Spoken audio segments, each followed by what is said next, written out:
Hello, everyone. Welcome. I am Briar Harvey. This is the Neurodiversity Media Network. And today, the sun and the space gods have aligned for us to be here live. So, I'm really excited about this show, y'all. If you've missed our introduction, this is the Not Normal Fitness Podcast with my fabulous guest, Ryan Nolan. And we're talking about how to build health and wellness organically, sustainably, when you are neurodivergent and your brain doesn't think about things in quite the same way. So, in the first episode, which you can find in the sidebar, or if you go through our history, um, we talked about how to find your why. Today, we are going to talk about how to build sustainable habits, which I think is difficult for a lot of us. So, Yes. welcome, Ryan. Yeah. Thank you. Yeah. Thank you for that great introduction. And I'm really excited to be doing this. And it's always fun to talk about these things for me, right? Like, I really enjoy these things. I'm really passionate about how to build sustainable, healthy habits, how to build a really solid foundation. My journey has led me here, and it's been a great, fun journey. And I'm not one of those people who was always fit. It's been like a, 8-year journey from 100 pounds heavier as a chef to where I am at now. And I've learned a few things on the way that I think is pretty helpful for a lot of people and is realistic. And it's not just like, oh, just eat kale for every meal and you'll be fine. Like, never do that. you know how do we find things that are sustainable and like healthy and feel better about ourselves and like kind of build that momentum and really lead us to what I call the upward spiral. We've all heard of a downward spiral. It's really easy to go downward spiral, right? But how do we build that upward spiral where we start to feel a little bit better and we start to get some compliments and our clothes start to fit better, right? And so we're more likely to follow these new habits, more likely to get a little bit more movement in, start to get a little bit better sleep and less stressed out. And then we just keep going on that upward spiral. And that doesn't mean we only go one way. It means we go up, a little bit of setback. We go up, a little bit of setback. We go up, a little bit of setback. But at the end of like 12 months, you're way up the hill compared to where you started, as opposed to what everybody tries to do on January 1st with their habits. They're like, I'm going to change 20 things today. And 3 weeks in, they're like, I don't want to do any of those. That is ridiculous. Yeah, of course it was ridiculous to attempt 20 new habits. Now, what if you did one new habit a month for a year? At the end of 12 months, you'd have 12 healthy habits. Then you'd probably be close to where you wanted to be with that New Year's resolution. And then you do that the next year and the next year. And say you did that for like 5 years straight. And not every year was perfect, but at the end of 5 years, you've got 40 new habits that are healthier and more sustainable. That's where we want to be. That's realistic goals. That's how we tackle our health, right? I always say too that the habits that got you to where you are now didn't happen overnight. So it's unrealistic to change them overnight. It's probably 10 years, 20 years in the making of habits that led you to where you're at now. So it might be a few more longer than you hope uh, steps to get to the habits where you want to be.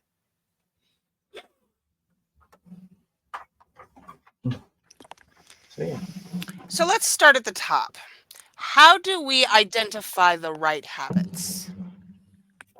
So the first thing to do is to like get rid of some misconceptions around food and like things. And you've heard all this stuff, right? Like, get sunlight, walk every day, work out, eat right, only eat vegetables, whatever gurus telling you that like bananas are bad for you and oatmeal's good, or actually oatmeal's bad for you and raw butter is good, but you have to eat it in the sunlight at 8 a.m., like whatever weird stuff you hear, right? So identify healthy habits. That's gonna, yeah, It, you know what I'm talking about. Yeah.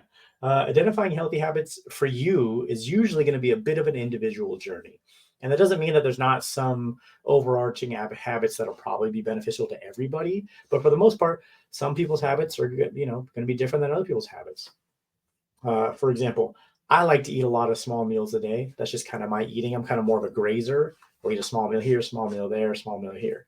Now, if I told you to eat 6 to 8 small meals a day, you may never do that. You're probably, a lot of people are the kind of people that skip breakfast, have coffee, don't eat till lunch, maybe dinner, right? And so, how do we find sustainable habits for them? Usually, with someone like that, I'd be like, well, what if we had a little bit of protein in the morning, like maybe yogurt or a protein shake?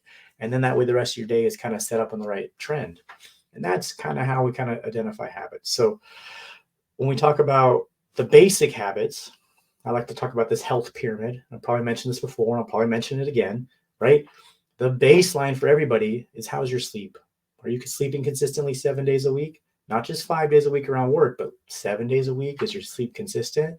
It doesn't mean you go to bed and wake up every time at the exact same time, but like for the most part, you probably get 7 or 8 hours of sleep every night. And you probably have a similar trend, maybe sleeping a little bit on the weekends, but you still try to kind of get back to bed on time or whatever it is that works for you. Maybe you're a night owl and that works for you. It doesn't really matter when or what time you get up, as long as you're getting consistent sleep 7 days a week. And that's generally where I start with a client. Like, how's your habit around sleep? Is it poor? Cool, we'll start there because everything else is way harder to tackle if you're not getting good sleep.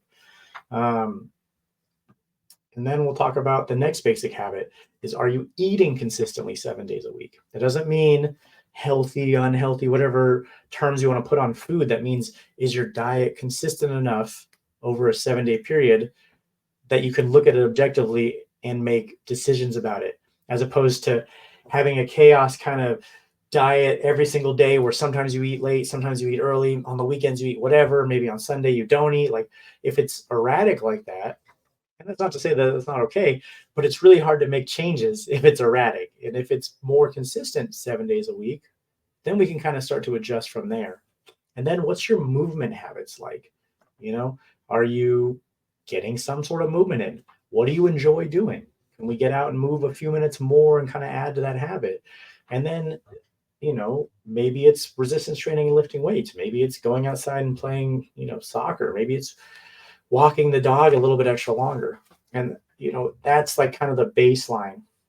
And then we could talk about the nitty gritty habits. Like, do you take optimal supplements at the right time? Are you optimizing the amount of sunlight you get? Like, is your water ionized or whatever wand thing is sold on Facebook, right? Like, maybe that matters, but it's like 10% of the equation. It's like the last 10% of the equation. So the basic habits we want to tackle are sleep habits, eating habits, movement habits. Everything else comes after those things, right? And then that stuff does matter. Like for me, I do, extreme stuff like competitions and stuff. So I do care about that last 10%. I do try weird new things, but everything else stays really consistent. So it's easier to adjust those top habits. Now, it's a pyramid because we work our way up. So sleep habits. That's where we Yeah, start. let's Sleep talk habits. about sleep. Yeah. There's two kinds of sleeping habits. There's sleep too much, sleep too little, right? Those are generally the habits we want to work on when we're talking about sleep. There's a bunch of sleeping habits, but those are the ones we want to work on. Now, most people, especially as you have more responsibilities and you get older and you have a higher position at work and you have children and you have people that depend on you, sleep kind of is the last priority, right? Like, I know from experience, when I'm pulling a long week and I got to train in the morning and I got clients all day and I got to get my kid up for school, I'll just sleep less, right? Like, and that's fine for a day, but as I get older, I do that 2 days in a row, like I get wrecked. And I'll tell you what, man, my hunger cravings and my stress levels and my ability to get things done just drastically all go out the window if I'm tired, you know? And that's why we tackle sleep first. So the first thing you want to do is start tracking when you go to bed and when you wake up 7 days a week, not 5. It's easy to have a routine around work and school, 7 days a week, right? And the first beginning of building a new habit isn't immediately changing things. The beginning of a new habit, of any habit, and this is true for any habit, is is having a baseline for 2 weeks so you can look at it objectively, right? Now, there's tons of apps nowadays. There's tons of software. There's tons of other things that you can do to like document any habit. even if it's like a note to yourself that's scribbled that makes sense to no one else. Sleep 7.6, no other context, but you might remember. There's also writing it out in a journal. So when I build any new habit, I get a baseline, right? And if it's a client, if it's me, if it's anything, once we have a baseline, then we can decide the plan of action around that habit. So I'll give you an example. Say you work a high stress job, and when you get off of work, you're pretty like amped because you have a lot of things going on. And then you've got family responsibilities or, children responsibilities like dinner and getting the house done and maybe do some chores. And by the time you get done with all these things, you have some time for yourself for the first time in the entire day instead of going to sleep on time. Like, you in the back of your head is probably telling you, you were like, no, I'm gonna take this time for myself and read my book and do some self-care and whatever it is. And that's fine. There's a And those are phrase for important this. habits. It's revenge bedtime procrastination. Yeah. And I'm guilty of it too, right? It's like I get like 20 minutes to myself throughout the day, and that's when I probably should be asleep, right? Um, and if that's your habit, that's what we tackle. We find ways to give yourself self-care throughout the day. So at the end of the day, you don't feel the need to steal from yourself to reward yourself, right? And so for me, that was a big habit. So what do I do now? I try to take 20 minutes to my day where I either journal, meditate, or walk, right? And it's hard. I work like 12 hours a day and have all these responsibilities too. But by making myself a priority, it now makes my sleep a priority. And then we start this beginning of these good habits, right? Upward habits, right? And so even if it's 5 minutes a day, I saw a friend write about how they wanted to be the kind of person that sits out on their back porch and drinks coffee in the morning. And so they made it a habit for a year. And even if it was 5 minutes in the morning, or if they had more time, it was longer. But sure enough, at the end of the year, they had a nice, cozy place outside. They had made time for themselves. They had adjusted their work schedule around it. They did all these things to where now they had a little bit of self care. So at the end of the day, they didn't feel the need to revenge bedtime procrastination, right? And that's a good baseline example. Another example is a lot of people don't treat their bedrooms like bedrooms. They treat their bedrooms like workspaces or entertainment rooms, or we get things done in there, right? And so this is like a bigger overarching change. But for me, it was like, a lot of times we used to turn the TV on, watch a show, uh, go in there to watch movies. So I took the TV out of my bedroom, right? Like, so now I can't do Hmm. those things. I took my extra work desk and my laptop out of my bedroom, so I can't go in there and work, right? And so now I'm programming my brain to be like, oh, when we're in here, we sleep, right? Does that mean I don't do those things sometimes? Like, sometimes I'll stay up late working on my phone, but for the most part, now I've like conditioned my brain to be like, when we go into the bedroom, we're gonna go to bed, right? I've also done some things to help around that, like phones nowadays have nifty settings called nighttime settings where they turn off the blue light after a certain hour. And then I've even taken it one step further. They have a new setting called grayscale where it just makes your phone so gray and useless. For me, it automatically turns off between 9:30 and 4:30 because that's when I should be sleeping. So I just have to like not look at my phone anymore. It's just self set up my phone for that because otherwise I'll just get lost like scrolling, doing something, working, whatever it is. And sometimes I'll be so tired, I don't even realize that I'm just zoning out. And that's like a That's a weird big catch part up. of it. Yeah. Yeah. I'm so tired. I'm making myself more tired. Um, and, start to set up those little habits around the sleep to make the sleep more successful. So, less screen time. In a perfect world, you didn't have screen time an hour before bed or an hour after bed. In a perfect world, you went to bed at the same time 7 days a week. In a perfect world, there was a perfect temperature of 68 degrees or whatever it is that you're supposed to sleep in, right? Realistically, if we did one of those things, you'd probably start to have better sleep. If we did two of those things, you probably have even better sleep. If you did three of those things, you probably even have better sleep. So this is where habit stacking comes in. And that's like a big part of what we're going to talk about today. And if you haven't heard of habit stacking, it's taking a habit you already have and adding another habit to that habit. And so, for example, when I'm adding a new vitamin or a new supplement or something new to my routine, I put it in front of my daily vitamin. So now I have to move the new thing to pull out my daily vitamin. And then I look at the new thing in my hand and I have to think about it for a minute, like, why is this new thing in my hand? Because I go into automation mode, right? Being neurodivergent, I have a routine, I have a routine, I have a routine, you know? And sometimes I'll even be like with the new thing and I'll still put it back and like not do the thing. But now that it's in my hand, I'm much more likely to do it. So that's habit stacking. So let's go back to sleep and talk about that. So say you want to go to bed at a certain time every night. Maybe your new habit is turning off all the, like, say you already like go to bed and you come home from work and you do the dishes or whatever it is. For me, that's what I do after dinner. We do the dishes, put everything in the dishwasher. I try to run it every night if I can remember. Some nights I'm too tired and I just deal with it in the morning.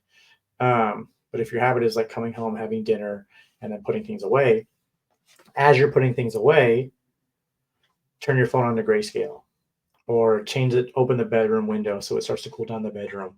Or one new habit where you just like, okay, I'm already doing the nighttime thing. What's the next part of this routine again? And for me, I put sticky notes up. Like I do just stuff at the sink. There's a sticky note. Open your window. Like simple things. Like what's the next step? Um, have a reminder on your phone to turn itself off. Turn your phone off. Preset your phone to have an automatic silence or do not disturb at a certain time. It's little steps like that to kind of add to your habit. I also take like some vitamins right before bed. I've now started to put the glass of water and my mouth guard in front of those vitamins because sometimes I'll forget those things, right? I sleep with a mouth guard because I grind my teeth because I'm always tense. But like getting that new habit of wearing the mouth guard is like still a challenge. So if I put it in front of the vitamins, which I'm pretty good about taking at night, I'm more likely to put the mouth guard in, right? If I have like for me, I also like nifty little contraptions. I have a little phone stand and I have a little watch stand. I don't know. I like them on my bedside table. And so now it's the routine of like putting them away. I put them away. Now they're also going to charge all night, which is great because I forget to charge things a lot. But now I've got this habit of put things away, put in the mouth guard, take my vitamins, get into bed. So now it's like this kind of built up routine. And each one of those was one step at a time. Like get used to taking vitamins. Okay, now I'm used to that. Put water by your bedside. Okay, now I'm used to that. Get a little watch charger. Okay, now I'm used to that. Put in your mouth guard. Okay, now I'm used to that. It's still like 80% of the time I do all of them. I forgot the mouth guard last night. But like now I've set these up, these routines. It also starts to trigger my brain to be like, it's sleeping time. We're getting ready for sleep. You're going to Mm-hmm. turn everything off and go to bed. Right. Um, and for me, a lot of these health journeys, like I said, took years to develop. I was insomniac forever as a kid. And I joke with people, if you want to be tired, just get up at 5 in the morning and work out for 2 hours. You'll be exhausted by the time you get home. I guarantee it. Yeah, I'm not doing that though. Yeah, me neither. Sorry. It's okay. I never thought I would either. I'm not a morning person, but somehow I'm in the gym before sunrise. I don't know what happened. I was joking with my friend. She's like, "You are a morning person." I was like, "I'm not a morning person." She's like, "Well, evidence says otherwise." I was like, "It's fair." As soon as I go on vacation, though, I sleep until 11. I don't know what happens. So So what go do on. we do when we get off track like that? When you get off track like that, Mm-hmm. ease yourself back into the routine. Uh, for me, so perfect example, we're talking about vacation. When I go on vacation, I stay up late, I sleep in, I go off track because I don't know, that's my routine from when I was a kid, right? It's the old routine. Uh, I've now given myself an extra day of vacation anytime we do vacation to get back into my routines. I take an extra day off work before I go back to reality of like, okay, I'm home from vacation. Let's give ourselves a full day to kind of reset and get back on track and then move into it. So for me, that's what works. Just because I have to get back in the routine of being in the routine. An extra day. Give yourself grace. The real answer is give yourself grace every chance you get. Don't beat Yep. yourself up. Don't get mad at yourself for not being perfect all the time. Because if you were perfect, it would be pretty boring. That's my opinion, right? Uh, we get to learn from challenges, and it's fun. Life is fun when you approach it from that point of view. Okay. So we've talked about sleep. Mm-hmm. Next level up is food. Let's Hmm. talk about some habits to build around food and eating and diet. This is hard for us. It's hard We for, have yeah, so many a lot of it. sensory issues and textural issues, and I won't eat that issues. And yeah, Yeah. And those are all totally valid. And like, I struggle with this with my kid all the time. He will eat the same thing 3 meals a day for a month and then never again. And I swear, he waits till I buy it in bulk. I'm like, okay, he's eating this thing again. I'm gonna buy a bunch of it. And then he's like, I'm never eating that again, yep. ever. I'm like, wow. Like, I'm happy he's eating. I don't argue with him, but it's like so frustrating. Um, and so, what do you do about that? So, a lot of times, habits around food started in childhood, and that's kind of where I start with most people. For me, and for a lot of people I talk to, scarcity and poverty drove our eating habits. Finish your plate, eat everything in front of you. You have to eat this. Uh, and that created this really bad habit that allowed me to get 100 pounds overweight, right? Because I didn't know where my next meal was going to come from growing up. And so I would eat everything in sight. And I distinctly remember going to friends' parents' house or friends' houses and eating, and their parents being like, "Are you okay at home? Because you just ate everything before you even finished serving the table." And not realizing that till I was an adult, right?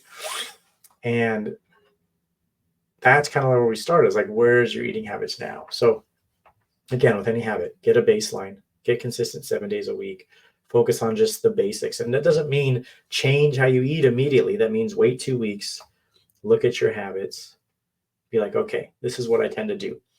I have a big presentation every Wednesday or report due. I'm really stressed out. I overeat Wednesday night. Thursday, I feel bad about it. I starve myself till dinner, and then I get takeout because I'm so stressed out because I haven't dealt with any of that. Friday, I try to correct it and I eat a big salad and I eat healthy and I'm great and I feel good about myself. Saturday comes and we order takeout and I forget everything. And then Monday, I start the cycle again. Right. And that's like a pretty common thing that a lot of people deal with is like the emotional aspect of food. Like, I don't feel good. I'm going to eat. I feel great. I'm going to eat. I had a bad day. I'm going to eat. Let's celebrate. Let's eat. Right. Like, so, and how do you bridge that gap between foods that align with your goals and foods that may not align with your goals? I don't like the terms healthy or unhealthy foods. I don't like the terms good or bad food. I don't like any of those terms because you're setting up a weird context around food. You have to eat. You have to eat every day for the most part, and you have to eat food that fuels you. The definition of a healthy diet is having enough energy to complete your tasks throughout the day. That's the definition of a healthy diet. Now, will you feel great eating Twinkies all day? I don't know. Probably not. Can you lose weight predictably, according to the study done by the professor of nutrition at Arizona State, eating just Twinkies and Ho-Hos for 6 months and a vitamin supplement? Yeah, he lost weight predictably out of spite. I love this study. He was like a professor that ate Twinkies with his lunch, and people give him a hard time because he was a professor of nutrition. So, out of spite, he created an entire experiment where he just ate that for 6 months and lost weight predictably. Sure, he felt horrible, but he did it. And Mm-hmm. so that goes to show you that healthy, unhealthy, whatever is irrelevant. There's nutritious food, and then there's more nutritious food.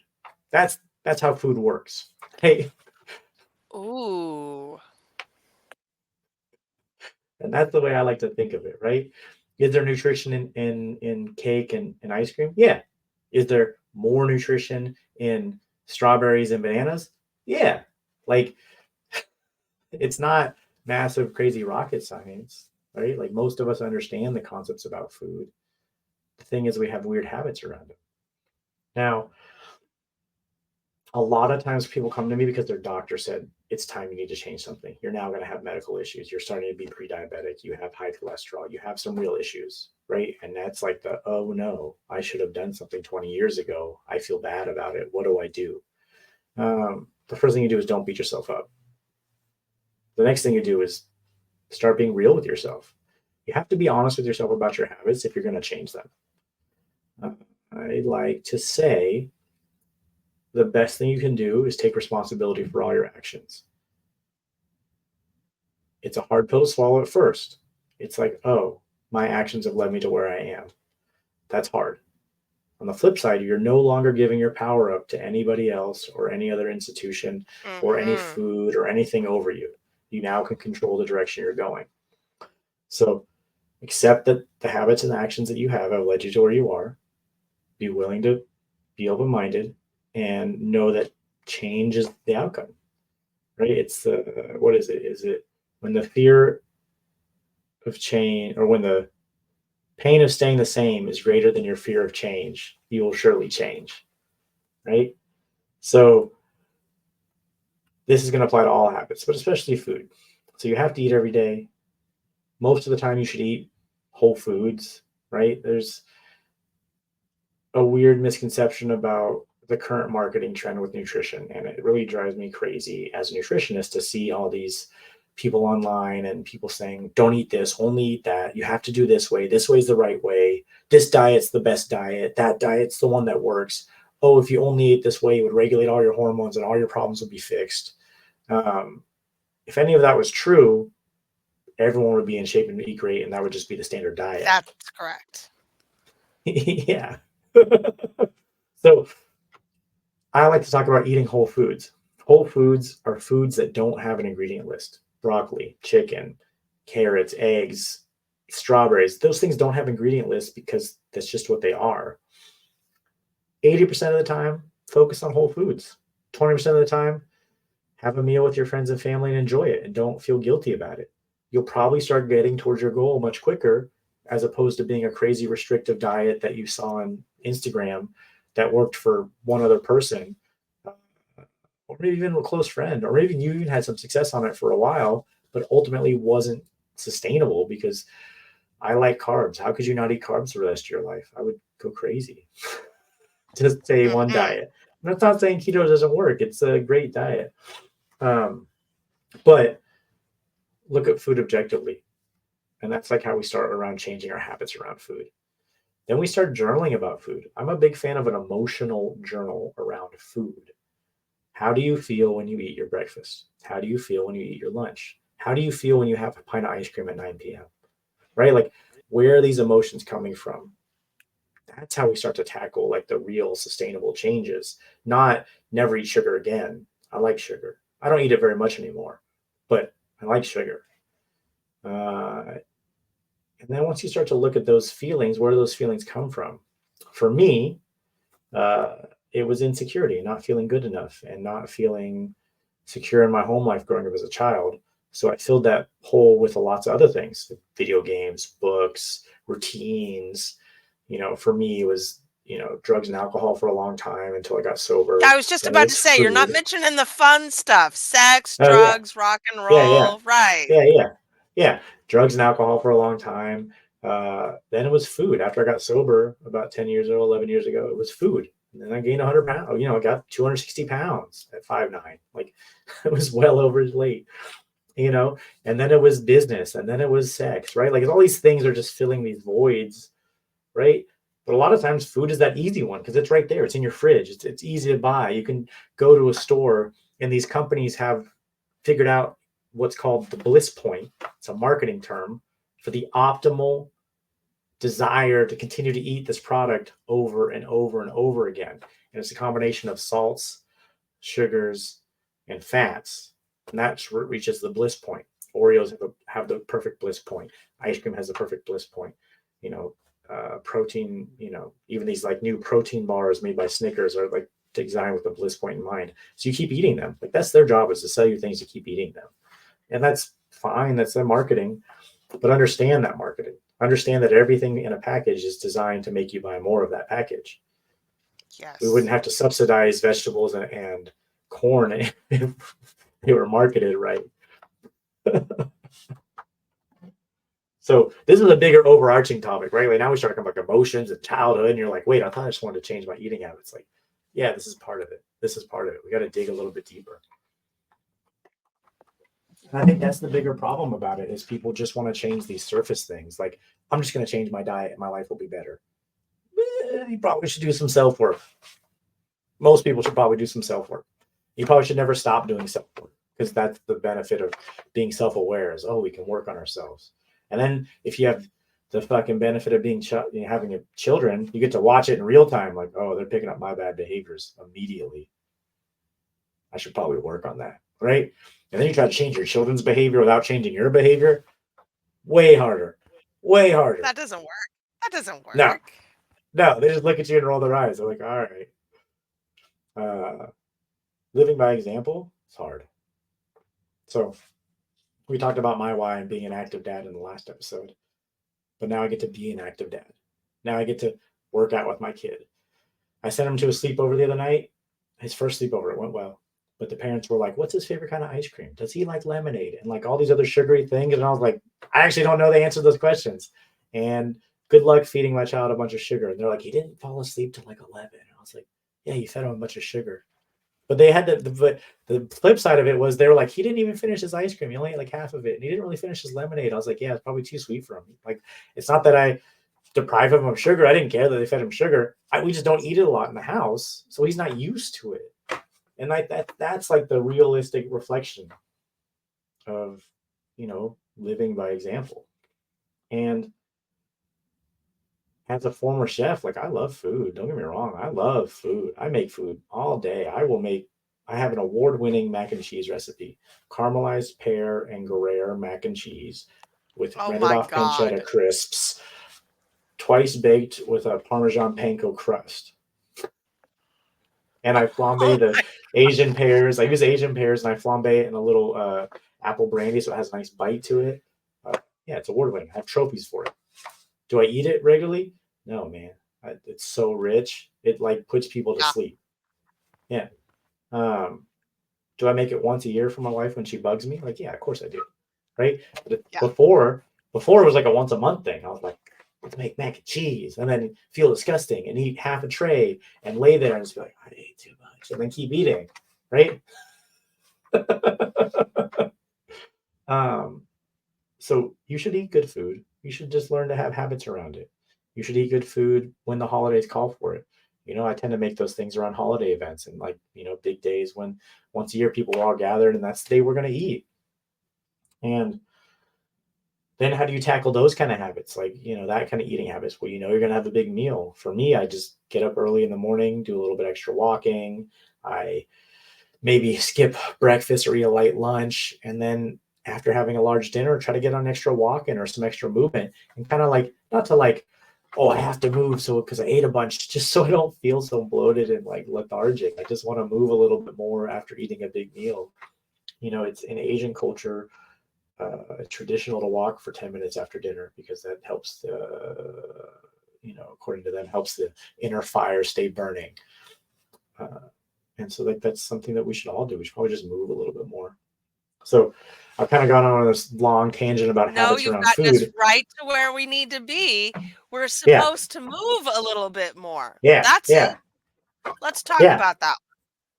So when I say movement, people immediately think of a gym and sweating and working out hard, and you have to run to be an athlete. I hear that all the time. Like, do I gotta run to be an athlete? Like, no, I hate running.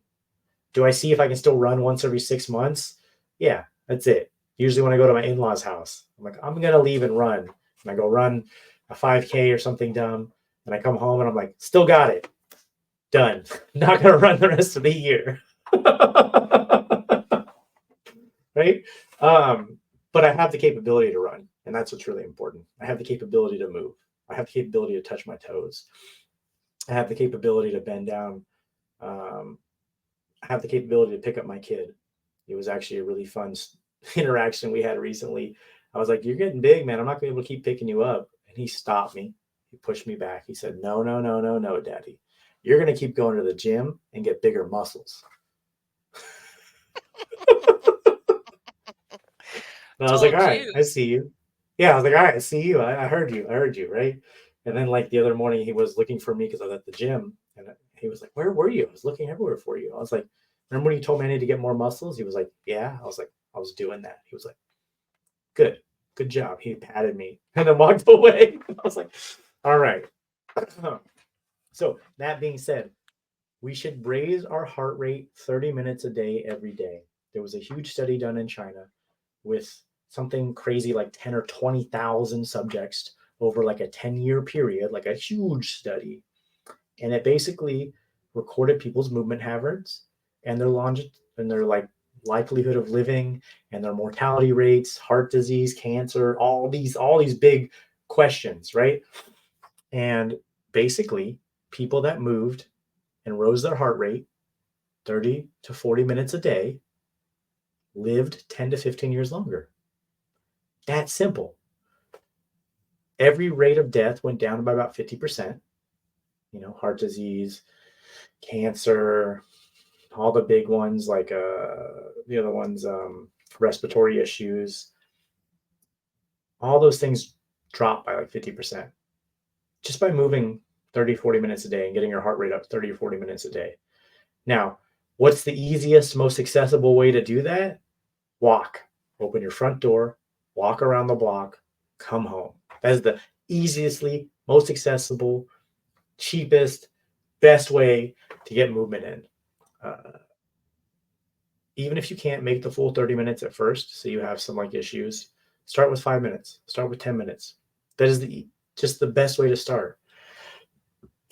Now, say you don't want to walk around your neighborhood, say you have a bad neighborhood, put on some dance music, have a dance party with yourself. Nobody's watching. It doesn't even have to be hard. You can just do this for 20 or 30 minutes. I don't know if you've ever been to like a nightclub or a rave. There's always like at least one or two older people in the Bay Area. It's always like one or two older Asian couple or one or two like old white man with a beard. And they do the same dance move for like 2 hours. It's just, right? That's their exercise. Simple, easy, sustainable. You ask them their age at something crazy like 80, and they're like, yeah, I'm fine. Like those are the kind of people I look up to, right? Like they figured out a way that feels good and feels like movement. Um, Resistance training is really great for your muscles. Muscles are really great for losing fat. Long term, if you want to lose weight, get some muscle because muscles burn calories. That's a simple fact. Now, does everyone have to go to a gym and lift weights and like, go at 5 a.m. and train 7 days a week for 2 hours? Like, no, I don't even do that. I do competitive bodybuilding and I train for like an hour a day, most days. Like nothing crazy, right? I also get some walking in every day. I try to get 10 to 12,000 steps minimum. Now, I don't necessarily work at a desk all day, so I can move a little bit more. But easy way to do it is say on your lunch break. So say you have a habit of going to work and on your lunch break, you stare at your phone or zone out or do whatever it is. If you're not taking breaks, take your breaks. Don't do what I did for many years and never take breaks. As a chef, I never took a break. I would just get overtime, work longer, do all that. Of course, I had a ton of unhealthy habits around that. Now I take breaks. I take breaks as soon as I can, full use of them. So say you take your break at lunch, walk around the parking lot, walk around the neighborhood, walk back and forth in the hallway. Don't care if you look weird. Do you want to die 15 years earlier? Or do you want to maybe be judged by the person next to the water cooler? I would rather be judged by the person next to the water cooler, right? And these are real numbers. These are real numbers with like 10 to 20,000 subjects. Like moving less equals dying sooner. That's crazy. The next statistic I'll tell you really messes people up. The number one cause of cancer in the US is diet. It outpaces tobacco by about Oof. 30%. Wow. Mm-hmm. Say more. What kind of diet? The average American diet is 60% processed food, 30% animal proteins and fats, 10% fruits and vegetables. That's the average American diet. And that's rough, right? And that's how I ate for many years, for most of my adult life, up until I was 30. That's exactly how I ate. Processed foods, takeout. Even as a chef, I was like, I would work 12, 14 hours. At the end of the day, I'd be like, well, we didn't serve all the dessert. I guess I'm eating cheesecake by the handful over a trash can for dinner. Literally multiple nights, Yep. right? And then, you wonder why you get out of breath easy. You wonder why your joints hurt. You wonder why your stomach's inflamed. And when you look at these statistics, it's rough, right? How do we like bridge that gap again, right? We just take some accountability. The first thing you can do is take some accountability. If you're in a store and the labeling has cartoons or anything like that on the labeling, it's either pandering to your nostalgia or pandering to your children. And neither one of those are probably going to help you reach your goals. Does that mean never eat Fruit Loops or Captain Crunch ever in your life? Like, no. Once a year or twice a year, I will eat those things. I love them. They're great. I miss them. But I can't eat them every day for breakfast. I can't eat them every day for dinner when I'm tired, like getting home from work after a long shift, be like, I'll just eat 4 bowls of cereal. That seems relatively healthy. To see you laughing because it's probably happened, right? Um, it behooves the companies for you to buy more of them, and that's what they do. That's their job, to sell you more stuff, and that's okay. So when you go grocery shopping, little pro tip: just shop the perimeter. That's where all the Whole Foods are. Any grocery store, how it's laid out, all the Whole Foods are on the perimeter. Meats, vegetables, fruits, all this stuff's on the perimeter. Every aisle is specifically designed to sell you stuff as you walk down the aisle. They've done millions of dollars of research of how to put stuff at the end of the aisle to get you to walk into it. How to like best time when you're actually going to look, and which companies fight over positioning in the aisle because they know which spot is the most likely to buy from. How to organize it by color so you'd be like, ooh, I want that. Ooh, I want that. Right? How to put stuff at the end when you're checking out with your kids. So your kids like at eye height. I want this candy that's at eye height. Like they do all that marketing for millions and millions of dollars to figure out how to sell to you because that's their job. Is that a bad thing? I don't know. That's not for me to decide. It's a fact. Um, We have other shows for that. yeah, we have other shows for that. Yeah. So back to movement. How do we get some more movement in our life? Lunch break walks. 3 little easy tips I do. Park far away from any store you're going to shop in. Park at the far end of the parking lot. Now you have to walk a little farther every time. It's simple. Just park far away. Might have to walk a little farther. Might be a little inconveniencing the first time. Sometimes it sucks if it's raining. I don't know. Get a daily habit of moving. Is it in the morning? Do you have time in the morning to move for 5 minutes? Do you have time in the evening to move for 5 minutes? Do you have time on your lunch break to move for 5 minutes? Start there. Build from it. Make time in your day, or your body will make time for you through injury or sickness. That's fact. Uh-huh. And then 3, tell somebody what you're doing. Tell your friend, I got to move more. They'll probably call you out on it. If they're a good friend, they'll call you out on it. If they're a better friend, they'll show up and move with you. If they're a great friend, they'll join the challenge and do the same thing, right? You don't have those kind of people, just reach out to strangers. Tell strangers your goals. I like doing that. People ask, how are you doing today? I'm like, I'm working on building a new movement pattern. And they'll look at me weird and I'll be like, whatever, I said it. Sometimes these people will see me in the store again, like I work across the street from like a grocery store. They'll be like, how's that movement habit going? You know? Or like I was doing laps around the parking lot the other day and one of the workers was like, what are you doing? And I was like, getting my steps in. And they're like, and I saw them like a week later. They're like, still getting your steps in? I was like, yeah, of course. I was doing it because it was raining and they had a covering. So I didn't know how else to get my steps in. But, you might inspire somebody too. You never know. So those are 3 steps. Park far away. Start adding 5 minutes a day. Tell random people or people you know your new goals. That's how you get more movement in every day. Now, you want to extrapolate past that. That's the beginning of the habit. Extrapolate past that. Find something you love. I love dancing. I go dancing a couple times a month. I make time for it. I wear exercise clothes when I go out because I know I'm going to dance, right? Stretch clothes. Me and my kid do dance parties. Apparently Minecraft raps are a thing. He has like a 30-minute compilation of Minecraft raps that he wants to have dance parties to. And I indulge in it. When he says, can we have a dance party? I try to stop working if I can and do it. Cool, sure. Let's do that habit. Keep it simple, keep it moving. Maybe you like kayaking. Maybe you like hiking. Whatever it is you like, do more of that because life is short. Do what you like. It's a really great way to get movement in. Personally, I like going to the gym. I never thought I'd be that person. I never was that person, but I like going to the gym. And again, it's that habit. If I go 2 days without going to the gym, I feel weird. I'm so used to the habit. I'm like, what is wrong? I got to work out. And I go to the gym at the same time every day so routinely that if I'm gone for 2 days, people that I go to the gym with that I don't even really actually know their name, but I have enough conversations with them because I talk to them and tell them my goals. They're like, "Hey, where were you on Tuesday?" And I was like, "Oh, I was on vacation or I was sick." They check in and check in with people too. You know, you want to live, how do you say the golden rule? Do unto others as you do unto yourself or whatever it is, right? Be the example of what you want to be. If you want people to check in on you, you should probably check in on them. If you want people to hold you accountable, you should probably hold them accountable. If you want people in your life, say you think your spouse needs to be healthier, you don't tell them to be healthier. You be healthier. And then they'll follow. That's the more likely answer. A lot of times it's really easy for us to do things for other people and not for ourselves. We spent our entire life not making ourselves a priority. And so now when we tell ourselves, hey, you got to make yourself a priority, it's really hard because we've never done that. We've been people pleasers or we've been, trying to, not rock the boat. But if I tell you, you got to take care of your spouse, like your spouse is having issues and you got to take care of them, or someone's in danger that you care about, I guarantee you're probably going to step up and take care of that, right?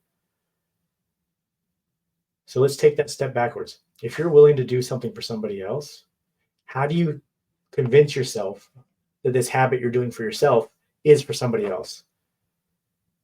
You know, people say like, I would do anything for my kid.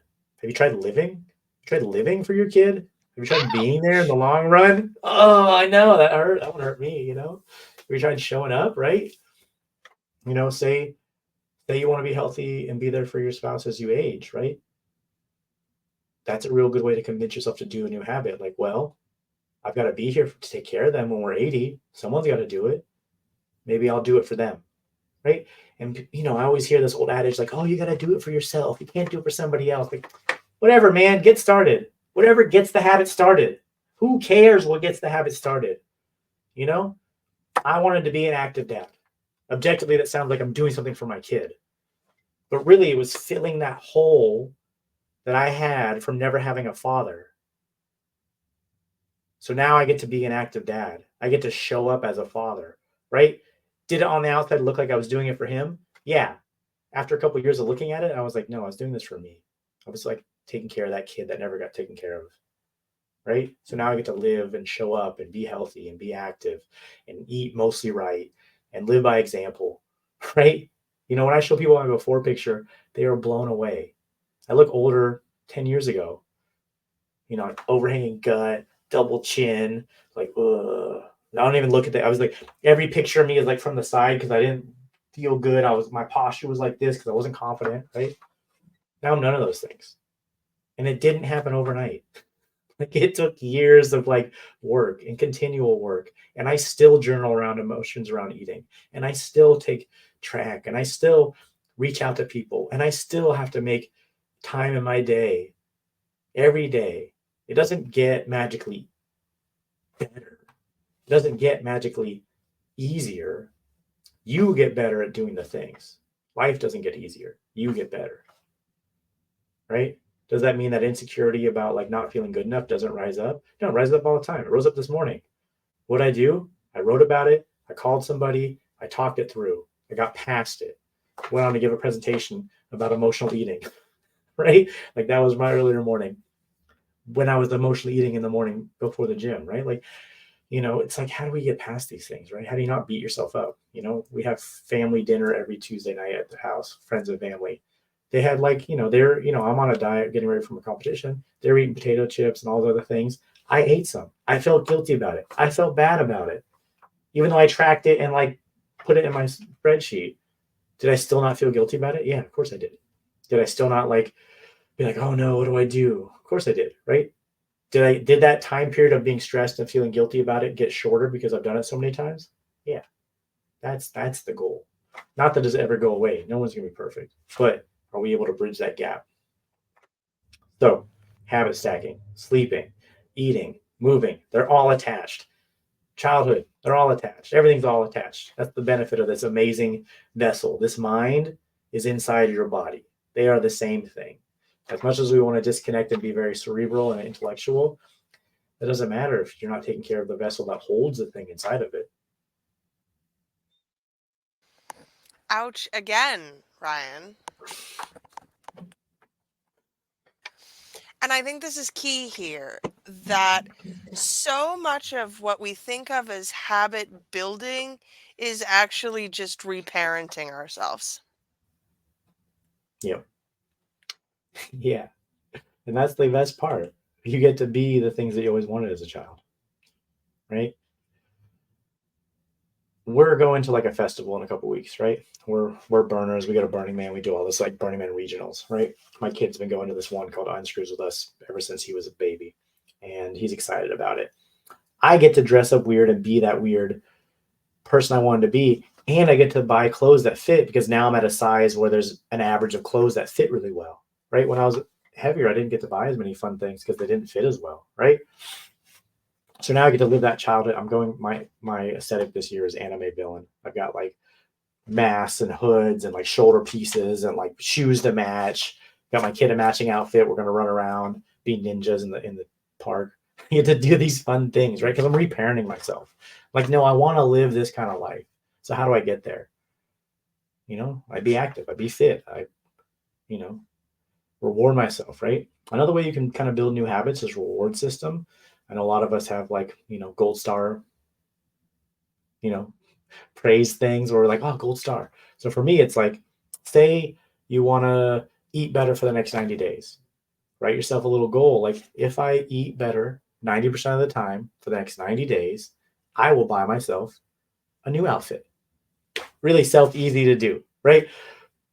Then the trick is to not buy yourself the new outfit if you don't do the things. This is where telling people about it helps. Telling people about it, writing it down, putting it on a board, telling your spouse, hey, I'm not going to buy any new outfits until I hit this goal of eating better. And this is also how we reframe habits. It's not lose 20 pounds in 20 days or in the next 60 days or your money back or whatever dumb shit it is. It's, hey, let's eat right 80 or 90% of the time. And what does eating right mean? Something that aligns with your goals, right? That's a much easier habit to build than lose 20 pounds in 90 days. Because if you don't hit the 20-pound goal, you get bad at yourself. You beat yourself up. You overeat to response. You say, oh, so I'm not good enough, right? And then you start this same cyclical habit of like not feeling good enough, not feeling great about yourself, stressing yourself out, probably missing sleep because you're stressed out. Now you're tired. Now you're overeating. Now you're skipping your workout routine because that's less important than trying to get more sleep. Now you start this habit again that you spiral down. Next thing you know, it's been 20 years and it's hard to move and your knees hurt and you gain those 20, 30 pounds again. And you started this habit over and over again. And now you're even more mad at yourself because you're like, I know better. I'm smarter than this. When does that ever help? If you were smarter than this, like they always told us growing up in our gifted classes or whatever, like if you just applied yourself, you'd do so good. Like, what the fuck does that mean? Ah, Like, yes. Hmm. if I could apply myself, I wouldn't be here. Like, can't tell you how many times I heard that. And I would see them saying it about my kid. Like I was in my IEP and they're like, if he just focused and applied himself, he'd be so smart. He's like 3 grades above intellectually, but he just doesn't want to do the work. And I was like, yeah, he's autistic. This is literally what we're having an IEP meeting about. I don't know what to tell you, but I do the same things. I dropped out because you guys annoyed me. And so it's not about like if we just applied ourselves. It's about what if we made our habits less attached to the end goal and more attached to the actual habit. Let's start eating right. Let's, you know, not have a pint of ice cream every night after dinner.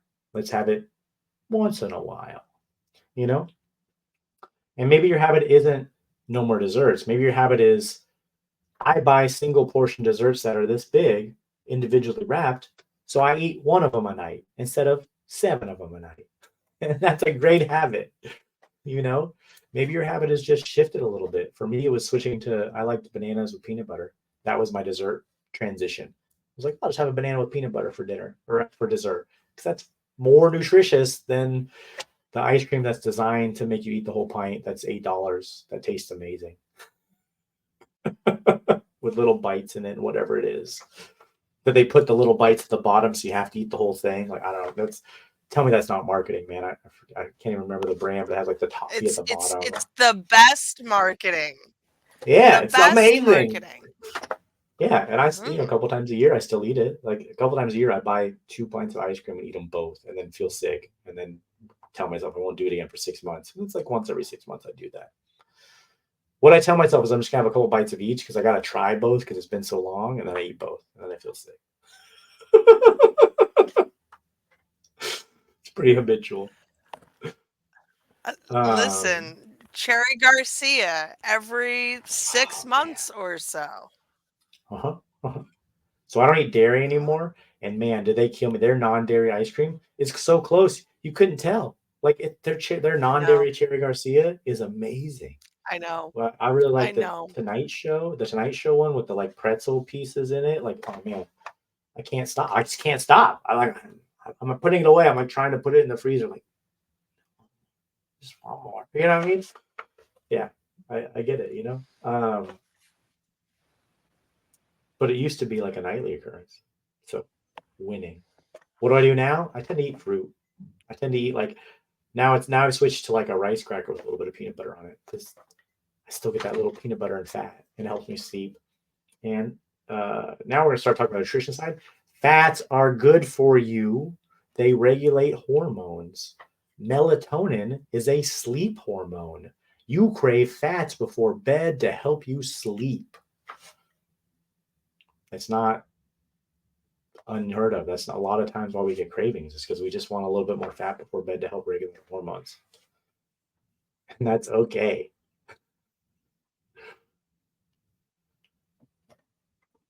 That's also why when you're stressed Yeah, out, you want and to the be. more that we understand these urges, right, the more Mhm. we understand these urges, the more we just give ourselves better options. Yeah. Or just have grace for ourselves. You know what I mean? Like, oh, I'm just stressed out and tired. So I'm overindulging a little bit. Cool. I'll learn from this lesson. And next time I'll do a little bit better. And next time I'll do a little bit better. That's all you ask for yourself. So, what's the number one way to work on changing your habits? What would you think it is? The number one thing that I can start doing to build new habits. Mm-hmm. Hmm. Decide. That's a good one. Yeah, yeah, yeah, Choose. For yeah. me, That's a good that's what start. it's about. Yeah. I like to tell people it's to build self confidence, right? If we have confidence in ourselves, we're much more Mm. likely to change. So, how do you build confidence in yourself? Super simple. It's a big issue, but it's super simple. I always say the best way to build self confidence is to keep your promises with yourself, and that's how it is. That's how it starts. It starts small.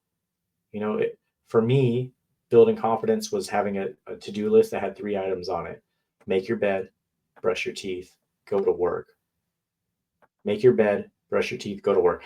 Start so small that you can't fail and prove to yourself that you can succeed at these things. Do that for a few weeks. Keep it simple. Do that for a few weeks. Then you add that new habit. You're like, okay, I can tackle these things successfully over and over again. I've proven to myself I can keep my word with myself. Let's add another layer. Make your bed, brush your teeth, go to work, walk 5 minutes. Do that for like a month. Next thing you know, you're probably walking more than 5 minutes, right? Then you're like, hey, I can actually do these things. Maybe then it's like go kayaking once a week or whatever it is, or go dancing once a week, or meal prep on Sunday. Does that mean meal prep perfectly? Like, no. Does that mean maybe your idea of meal prep is putting individual pizza slices in a container? Sure. Whatever builds the habit, right? Like, is it ideal? I don't know. That doesn't matter to me. Is it the habit of meal prepping? Yeah, man. I always like to tell people this when they talk about meal prepping. The average takeout meal in America right now is $28. The average fast food meal is $14. So even if you're going thrifty and going to the fast food, it's $14 per person. The average meal prepped meal is about $4.30. So if you meal prep for no other reason than to save a few $100s a month, if not a week, you should probably do that. Then you probably have some money for like a gym membership and some gym equipment or a new kayaking boat or whatever it is that you want to save money towards, like a vacation. I guarantee if you took the money that you were going to eat out with and put it in a jar and then went on vacation once a year, that's a great motivator to be like, I'll just meal prep so I can go on vacation. Cool. Now you've convinced yourself a new habit, right? You have a goal in mind, you have an end goal. You know, if you just meal prep more and eat out less, you'll reach that goal. And chances are you'll probably lose a few pounds in the process on the way to your vacation because restaurant meals, again, are designed to make you order them again and again because that's their job. As a chef who worked in restaurants for many years, we make things taste amazing so you come back. We love regulars so you come back, right? So we tackled a bunch of stuff: habit stacking, health pyramid, Yes. look at small wins, build that self confidence with little tiny wins, work on that, identify where these urges come and these childhood behaviors that rear their head, realize that the eating habits are the end result and like the victim, the culprit is really your belief structure. Tackle way back there, think about it, own your power. That's the biggest part. Own your power. Accept that everything is your responsibility and that you are the result of your actions and behaviors. And so now you get to change the course if you want to.